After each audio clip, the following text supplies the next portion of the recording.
rumblings on about whether whether Gentiles need to be circumcised to become fully believers, and that's causing a lot of problems. So Paul and Barnabas go to Jerusalem, sit down with Peter and the apostles and the elders, and basically say, look, we've got to sort this out, because otherwise this is going to affect our ability to preach the gospel, because we're reaching out to the Gentiles but then telling them different things because there's different opinions going on.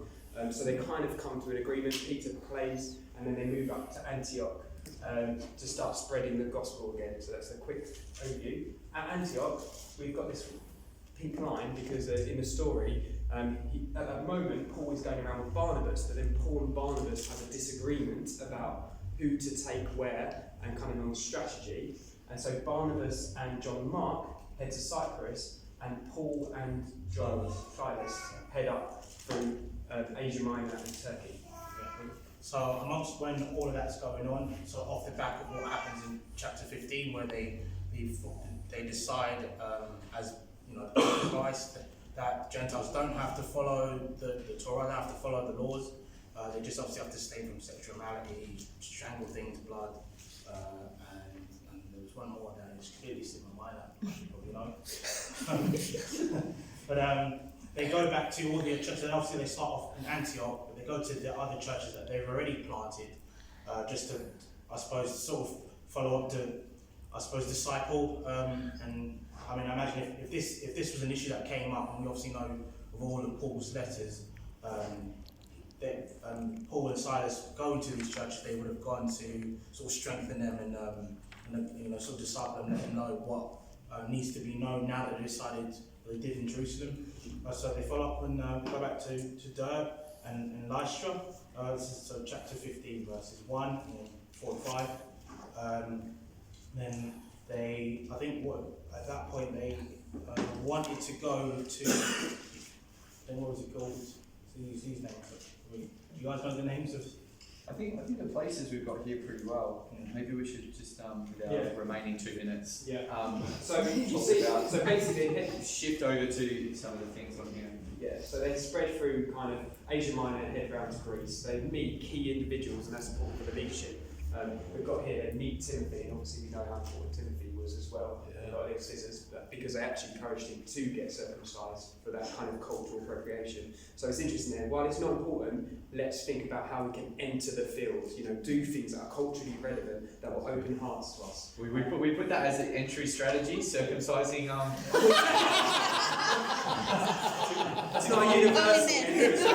But in a way, like it speaks that Paul was interested in being culturally relevant and appropriate. So some people think like that's not important, but it was important to Paul. In this case, it involved getting circumcised, but it could involve different things for all of us when we're entering a field. Is there something that we can do to make it easier for people to receive the gospel?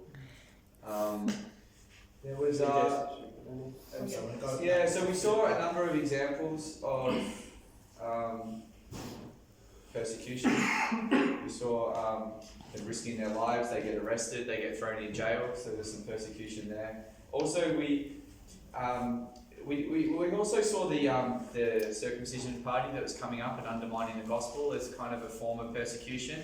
But it seems that Paul and Barnabas decided we needed to focus on shepherding for a little while. So you don't see them doing as much gospel work or entry. They saw that they needed to divert their attention to shepherding and protecting the sheep and going and doing the council in Jerusalem. And so they prioritised having healthy churches. And the interesting thing is that those churches, then God kept adding to their number.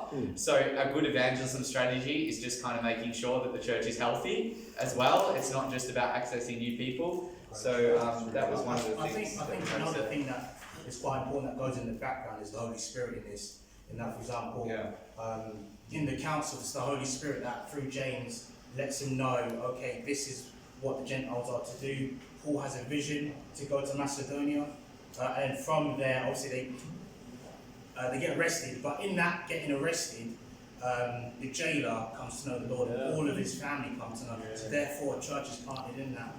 So I think another thing to keep in mind for us. And on the Holy Spirit, I think this passage, it's great for people planting that bit where Paul is thinking about where to go, and the Holy Spirit says, don't go there. And actually, there's an importance there, listening to the Spirit's guidance for where not to go and where to go, and we have to trust in His timing. And then just to the no place left, we've got the Gentiles. I mean, Jews and the Gentiles. So that pretty much covers everyone else. So that's a big group of people travelling to further regions. And even in a local setting, like you're saying, the whole house. You know, if we want the gospel everywhere, every house will be filled with the gospel, not just outside, but inside as well. Right, upbringing to learn. Yeah, so a couple new entry strategies. One was prison ministry. The other one was, you know, that it wasn't voluntary, but that was cool. And the other one was too, they came by the riverside and they were engaging the women of the city in discussion. It was a place of prayer, not necessarily prayer to Jesus, but they were looking for spiritual people, so they were finding new people. And then we noticed a good few things about leadership as well. There seems to be more of a team approach to leadership now. They're doing things together, they're making decisions together rather than just individuals. That also means they're disagreeing, so they're learning how to disagree in different parts. Maybe some people would say not so well, but the reality is they seem to prioritise going together despite their disagreements, and they thought that was more valuable than going alone.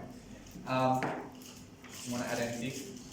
I wanted to add something, but Briefly. most of you said everything I wanted to add. Sorry. In that case, we're done.